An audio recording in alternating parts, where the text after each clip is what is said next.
पतिं पापनाशं परेशं गजेन्द्रस्य कृत्तिं वसानां वरेण्यं जटाजूटमध्ये स्फुरत्काङ्गवारिं महादेवमेकं स्मरामि स्मरामि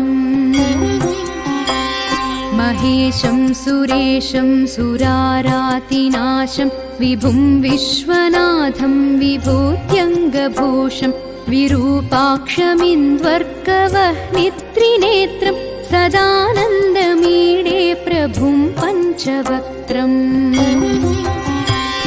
गिरीशं गणेशं गले नीलवर्णं गवेन्द्राधिरूढं गुणातीतरूपं भवं भास्वरं भस्मनाभूषिताङ्गं भवानीकलत्रं भजे पञ्चवक्त्रम् शिवाकान्तशम्भो शशाङ्कार्धमौळे महेशानशूलिं जटाजूटधारिन् त्वमेको जगद्व्यापको विश्वरूप प्रसीद प्रसीद प्रभो पूर्णरूप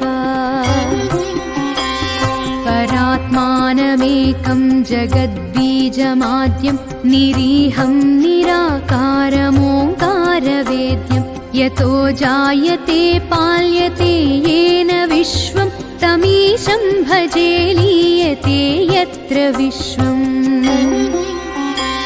न भूमिर्न चापो न वह्निर्न वायुः न चाकाशमास्तेन तन्द्रा न निद्रा न चोष्णं न शीतं न देशो न वेशो न यस्यास्ति मूर्तिस्त्रिमूर्तिं तमीडे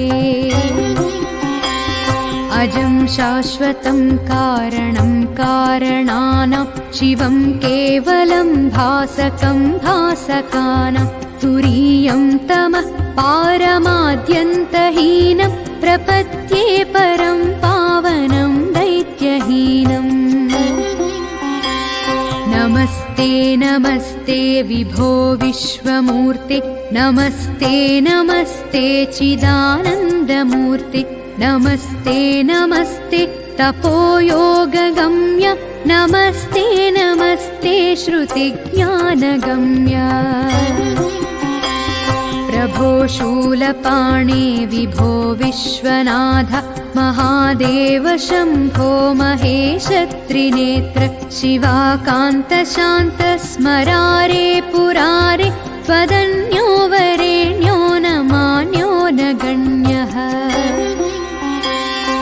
शम्भो महेश करुणामय शूलपाणे गौरीपते पशुपते पशुपाशनासिन् काशीपते करुणया जगदेतदेक त्वं हंसि पासि विददाति महेश्वरोऽसि त्वत्तो जगद्भवति देव भवस्मरारे त्वय्येव तिष्ठति जगन्मृड विश्वनाथ त्वय्येव गच्छति लयं जगदेतदीश लिङ्गात्मके हर चराचर विश्वरूपिन् इति श्रीमत्परमहंसपरिव्राजकाचार्यस्य श्रीगोविन्दभगवत्पूज्यपादशिष्यस्य श्रीमच्छङ्करभगवतः कृतौ वेदसारशिवस्तोत्रं सम्पूर्णम्।